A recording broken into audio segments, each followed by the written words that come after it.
Глазами этого мальчишки я запомнил Сталина. Затем пришло время, этот памятник сломали, разбили.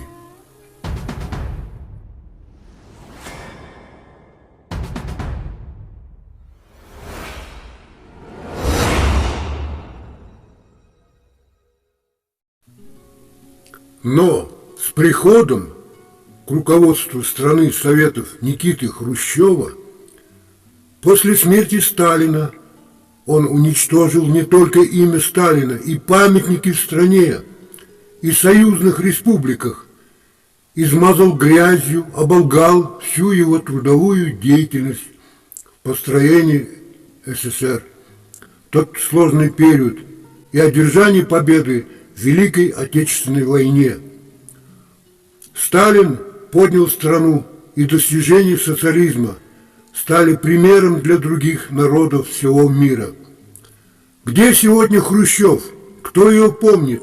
Сталин, генералиссимуса, как полководца, запомнил весь прогрессивный мир.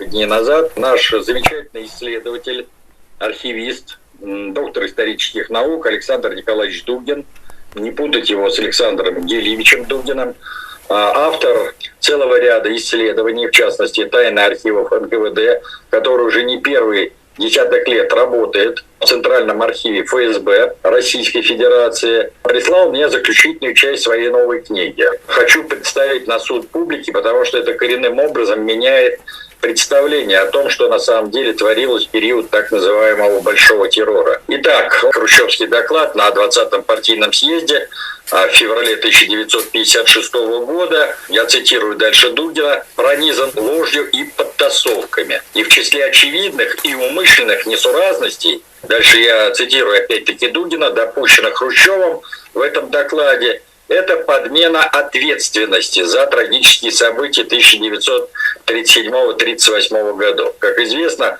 в своем докладе тогда, в 1956 году, Хрущев переложил всю ответственность на Лаврентия Павловича Берия. И вот Александр Николаевич Дугин задается естественным вопросом. Так кто на самом деле инициировал и проводил репрессии 1937-1938 годов? Николай Иванович Ежов или, как утверждал Хрущев, все зло исходило от Сталина и Берия. И далее я продолжаю цитировать уже непосредственно эту заключительную часть новой работы Александра Николаевича Дугина. Наибольший интерес для профессиональных историков, по нашему мнению, представляет сводка о количестве арестованных и осужденных органами НКВД СССР за период с 1 октября 1936 по 1 июля 1938 года, которая была спрятана Ежовым в его личном архиве. Этот архив хранится понятно где. Итак, верифицируя наши предположения о тягчайших должностных преступлениях Ежова на протяжении 1937-1938 годов, в соответствии с правилами внешней критики исторических источников, необходимо было допустить, что вне зависимости от наличия в Центральном архиве ФСБ России 2 экземпляров сводки от НКВД, Сталин мог получить аналогичную информацию и из других источников. Поэтому нами был направлен запрос в Федеральное архивное агентство Российской Федерации, Росархив. Речь идет о том, что это государственная структура, которая является надстрочной над всеми архивами Российской Федерации, с просьбой оказать методическую помощь о выяснении возможности получения Сталином информации о количестве арестованных и осужденных в 1937-1938 годах из каких-либо других, кроме НКВД СССР, источников. Ну и к этому запросу прилагалась соответствующая справка. Итак, в ответе Росархива сообщалось, дальше я цитирую этот ответ Росархива.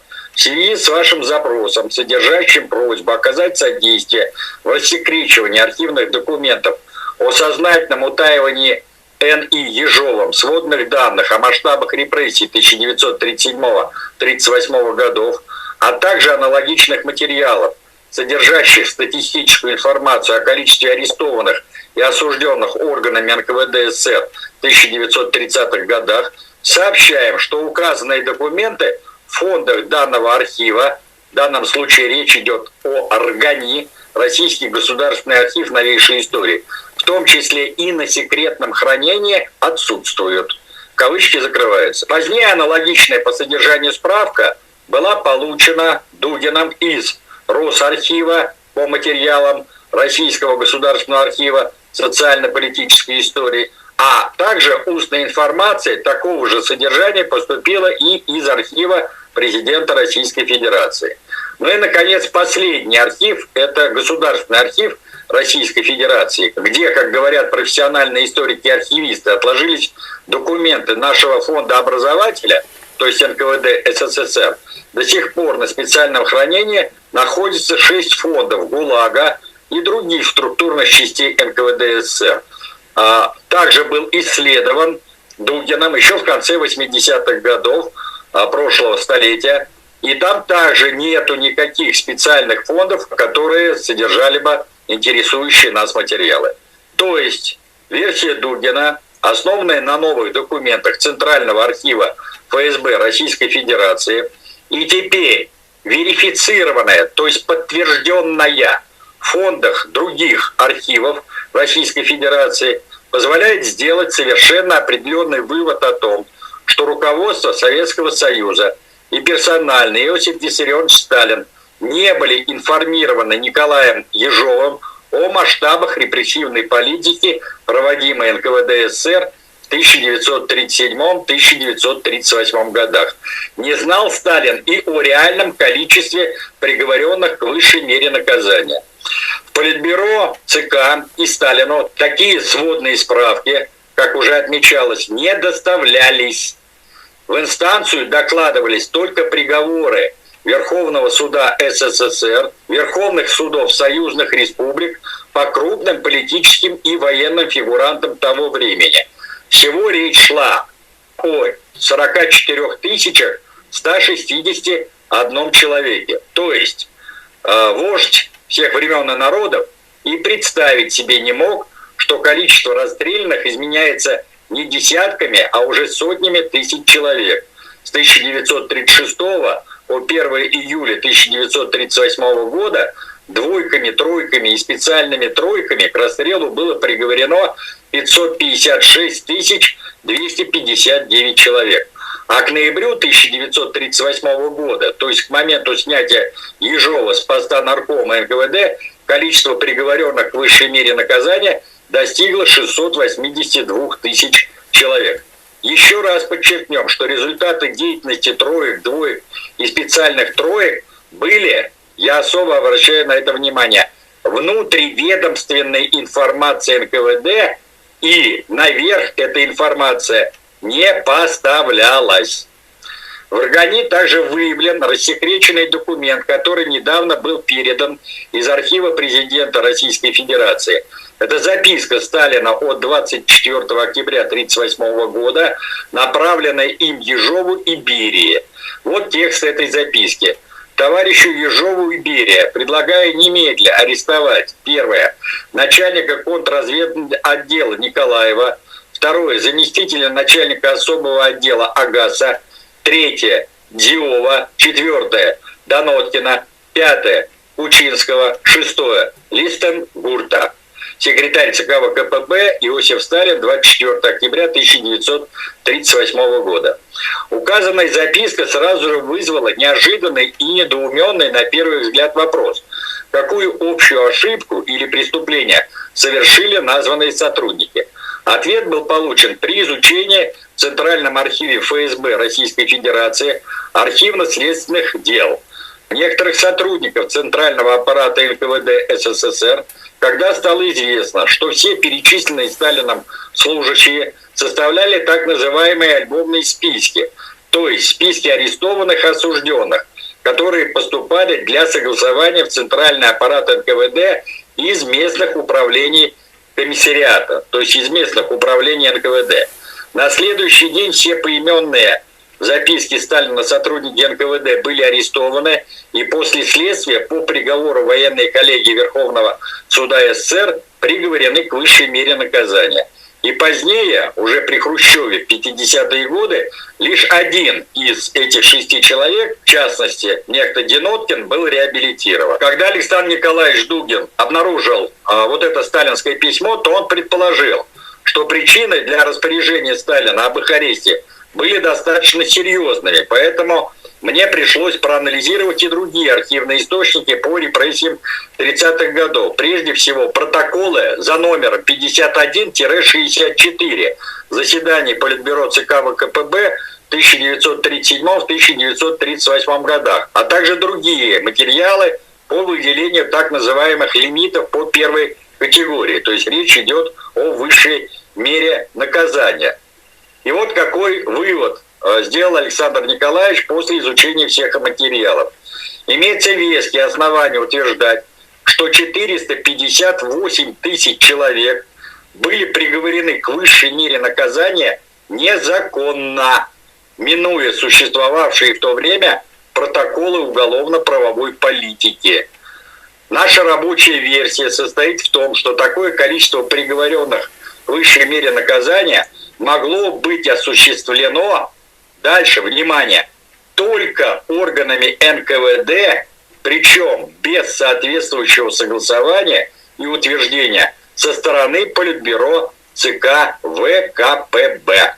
Вот такая совершенно сенсационная, по сути дела, находка была сделана нашим замечательным историком Александром Николаевичем Дугиным. Я думаю, что за это надо ему сказать особое спасибо и снять всякие клеветнические измышления о том, что именно Сталин не только направлял все политические репрессии в нашей стране, но и был в курсе тех масштабов, которые приписывают лично ему. На самом деле высшее политическое руководство, и в частности Иосиф Виссарионович Сталин, не знали о том, какой беспредел творится, особенно на местах. А когда эта информация стала достоянием Сталина и других членов высшего политического руководства, то они приняли сразу соответствующие меры. Ежов, как известно, был снят со своего поста, а затем осужден и расстрелян, а уже в конце 1938 года начинается так называемая Бериевская реабилитация или первая реабилитация невинно осужденных, в ходе которой только за 1 год из следственных изоляторов, тюрем, ИТК и так далее было освобождено по разным оценкам от 230 до 300 тысяч человек. Ну, среди таких освобожденных были и знаменитые советские полководцы, в частности, будущий маршал Советского Союза Константин Константинович Рокоссовский, будущий генерал армии Александр Васильевич Горбатов, ну и многие-многие другие. Спасибо за внимание, до свидания. Никита Хрущев, первый секретарь Московского крайкома. В связи с большой активностью, которую мы имеем на предприятиях и колхозах, в учреждениях, среди рабочих и служащих, мы имеем, безусловно, оживление некоторых враждебных групп и в городе, и на селе. У нас в Рязани не так давно выявлена эсеровская группировка, которая также готовится, что называется сейчас уже, к выборам на основе новой Конституции. В 1936 году по инициативе Сталина была принята новая Конституция, по которой равные гражданские права получали все граждане Советского Союза без исключения, в том числе и так называемые бывшие, ранее лишенные избирательных прав.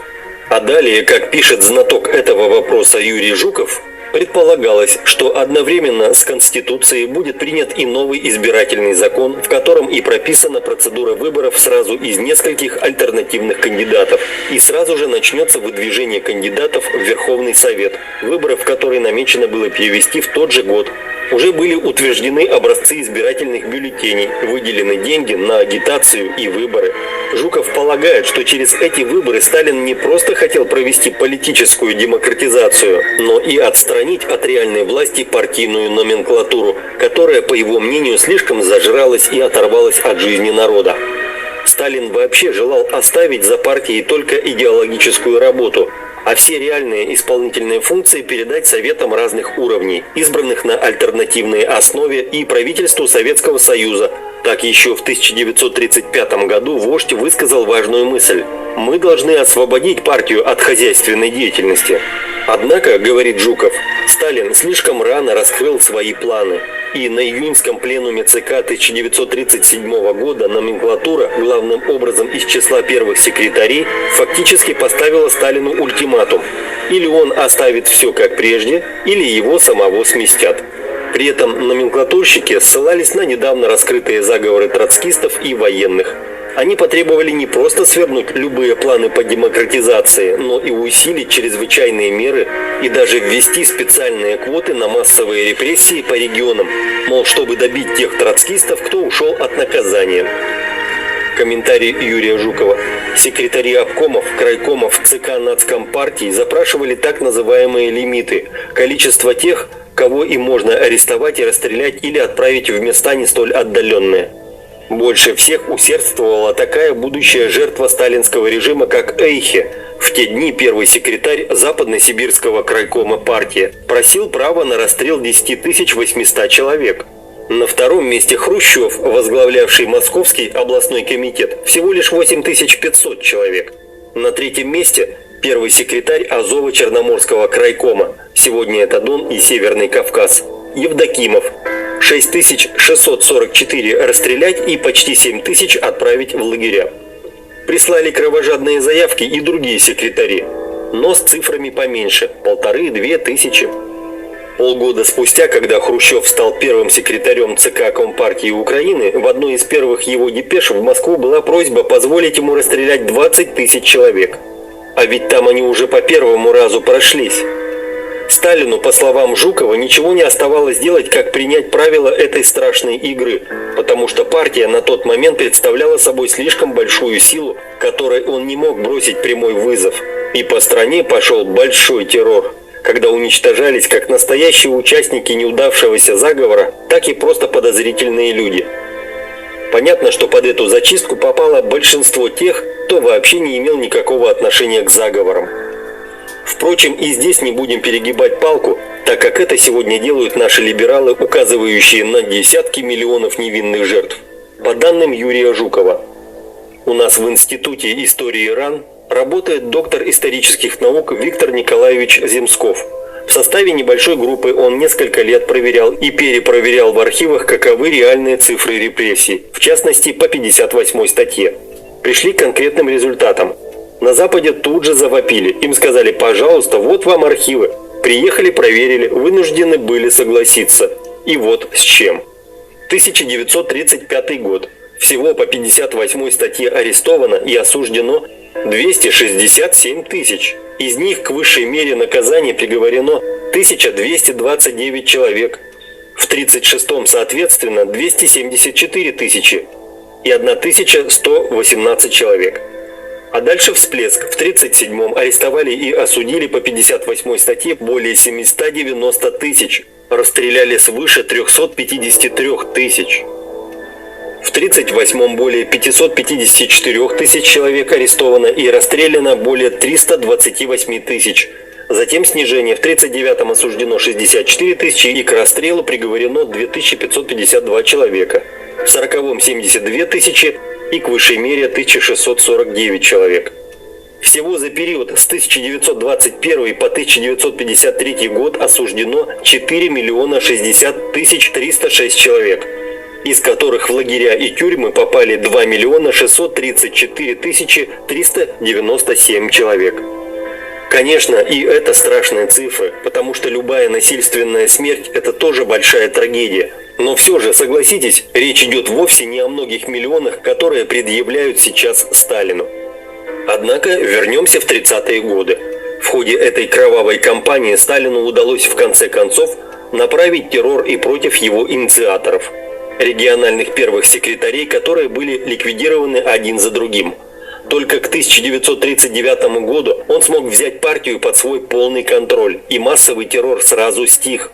Также резко улучшилось и социально-бытовое положение в стране. Люди действительно стали жить гораздо сытнее и благополучнее, чем прежде. К своим планам по отстранению партии от власти Сталин смог вернуться только после Великой Отечественной войны в самом конце 40-х годов. Однако к тому времени выросло уже новое поколение все той же партноменклатуры, стоявшей на прежних позициях своей абсолютной власти. Именно ее представители и организовали новый антисталинский заговор, который увенчался успехом в 1953 году, когда вождь умер при невыясненных до сих пор обстоятельствах. Любопытно, что некоторые сталинские соратники все же попытались воплотить его планы уже после смерти вождя. Мнение Юрия Жукова. После смерти Сталина глава правительства СССР Маленков, один из самых близких его соратников, отменил все льготы для партийной номенклатуры. Например, ежемесячную выдачу денег, конверты, сумма которых в 2, 3, а то и в 5 раз превышала зарплату и не учитывалась даже при уплате партвзносов, лечь санупр, санатории, персональные машины, вертушки, и поднял зарплату сотрудникам госорганов в 2-3 раза. Партработники по общепринятой шкале ценностей и в собственных глазах стали намного ниже работников государственных. Наступления на скрытые от посторонних глаз права партийной номенклатуры продлились лишь 3 месяца. Партийные кадры объединились, стали жаловаться на ущемление прав секретарю ЦК Хрущеву. Дальше известно, Хрущев навесил на Сталина всю вину за репрессии 1937 года, а партийным боссам не только вернули все привилегии, но и вообще фактически вывели из-под действия Уголовного кодекса, что само по себе начало стремительно разлагать партию. Именно разложившаяся в конец партийная верхушка и угробила в конце концов Советский Союз.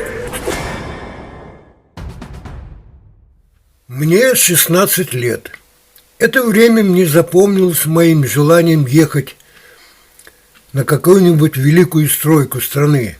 Радиостанции «Юность», «Маяк» день и ночь вещали о строительстве Байкало-Амурской магистрали, об освоении Западной Сибири. Но у меня не было профессии. Я поступил учиться в ДОСААФ на механизатора. Находясь в городе, я замечал портрет Сталина на лобовых стеклах таксистов или на грузовиках. Водителям, наверное, нравилось, так мне во всяком случае казалось и думалось.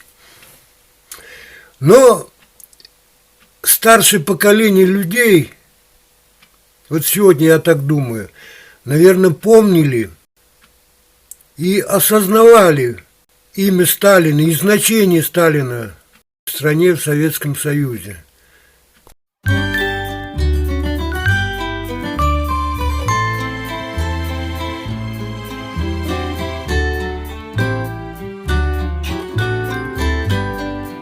Таким образом, Иосиф Сталин жил в памяти народов.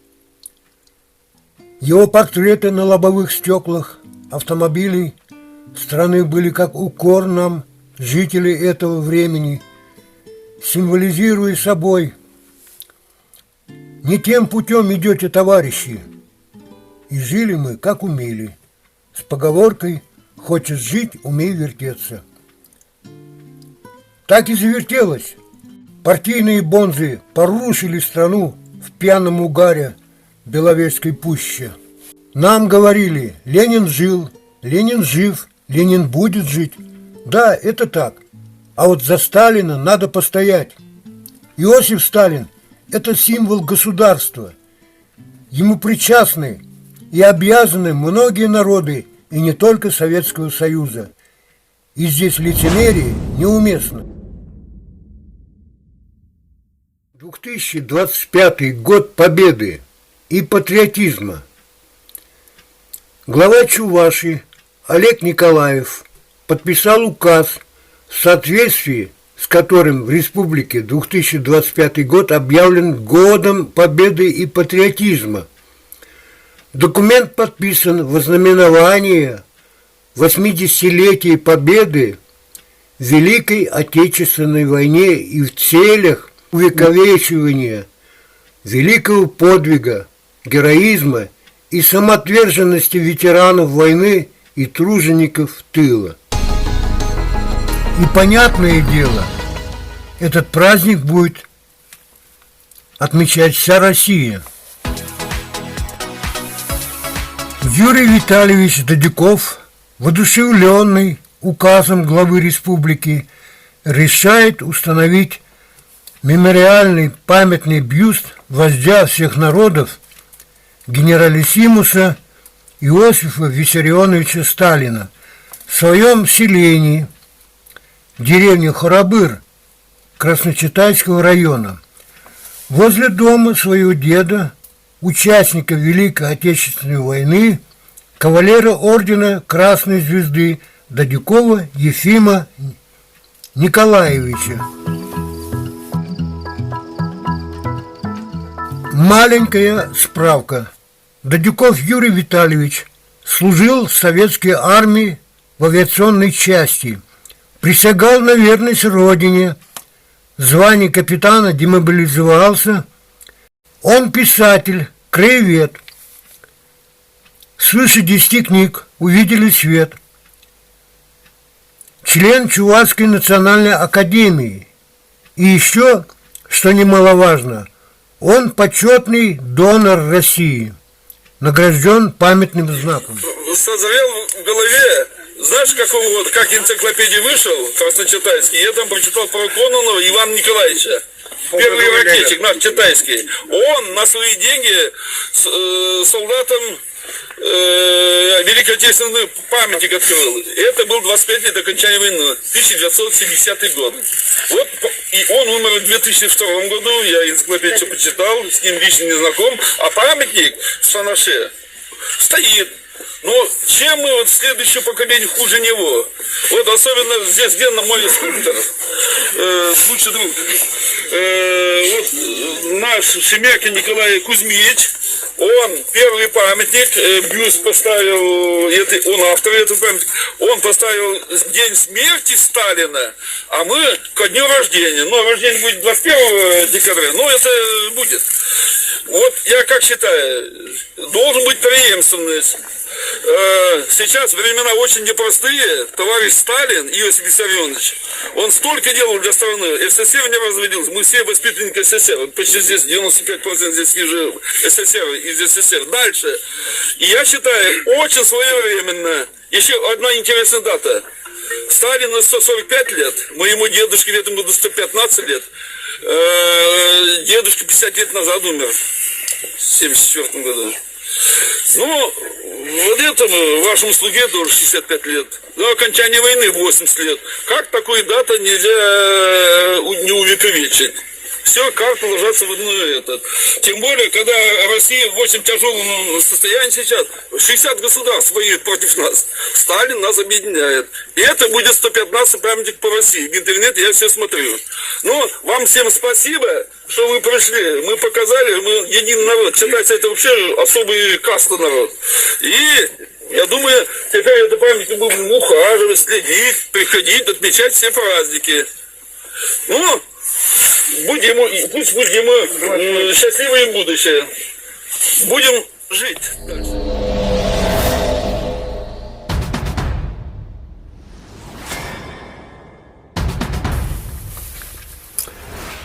А эта статья из газеты «Чебоксарская правда» от 20 ноября 2024 года. Кому в Чувашии помешал символ Великой Победы? 7 ноября в деревне Харабыр Красночитайского района торжественно был открыт бюст Иосифа Сталина, верховного главнокомандующего вооруженными силами СССР, под руководством которого советский народ одержал великую победу над фашистской Германией. Его установили возле дома участника Великой Отечественной войны, кавалера ордена Красной Звезды Дадюкова Ефима Николаевича. Его внук Юрий Дадюков, коммунист и известный краевед, заказал на свои средства изготовление бюста коллеге по партии, скульптору Николаю Шемякину. Это уже второй бюст Сталина в Чувашии. Первый Николай Шемякин установил в деревне Вудабуси Канавского района на Аллее Славы перед своим домом. Конечно же, такое событие не смогли пропустить коммунисты и все патриоты нашей Родины. Многие из них сейчас собирают гуманитарную помощь для наших бойцов в зоне военной спецоперации, плетут маскировочные сети и всей душой болеют за наших ребят на передовой. Все понимают, что наша страна сегодня снова в опасности и ведет борьбу за свой суверенитет против возрождающегося на Западе неофашизма. И установка бюста Сталина в преддверии приближающегося 80-летия Великой Победы – это знаковые события. Наше дело правое. Победа будет за нами. Эти слова Иосифа Виссарионовича Сталина как нельзя лучше отражают сегодня настроение всего патриотического общества России. К открытию бюста в деревне собрались гости. Однако вскоре к дому ветерана Великой Отечественной войны прибыл наряд полиции. Полицейские наблюдали со стороны, ни о чем не предупреждали. А позже в отношении Юрия Дадюкова было возбуждено дело об административном правонарушении по части 2, статья 20/1 КоАП РФ. Нарушение установленного порядка организации либо проведения собраний, митинга, демонстраций, шествия или пикетирования. Похоже, представителей власти смутила массовость мероприятия. Хотя митинга не было, отсутствовали партийные флаги, как это принято на митингах. Не было звуковых усилителей. Да, наш коммунист Юрий Дадюков первоначально установил бюст на муниципальной земле. Чтобы узаконить его, надеюсь на содействие местных властей. 7 ноября он был готов передать бюст на баланс муниципалитета, но местные власти не изъявили такого желания. Тогда Юрий Дадюков переместил бюст полностью на свою территорию, то есть устранил правонарушение, и наказывать его не за что. Случившееся напоминает борьбу с советскими памятниками на Украине. Больно, что в Чувашии местные власти пытаются задушить инициативу коммунистов по увековечиванию Великой Победы. Комментируя случившееся, депутат Государственного совета Чувашской Республики Александр Михайлович Андреев заверил коммунистов, что обязательно поставит в известность председателю ЦК КПРФ, руководителю фракции КПРФ в Государственной Думе Геннадия Андреевича Зюганова о действиях местных властей, которые хотят омрачить в Чувашии празднование 80-летия Великой Победы. Мы обращаемся к руководству Российской Федерации, Чувашской Республики с призывом дать энергичный отпор попыткам местных властей запугать жителей, патриотов своей Родины, угрозой судебной расправы и административными штрафами.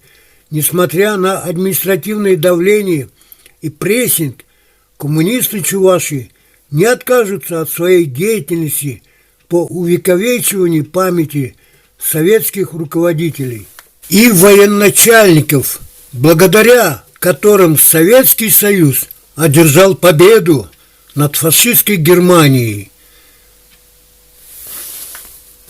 Пресс-служба Чувашского райкома КПРФ.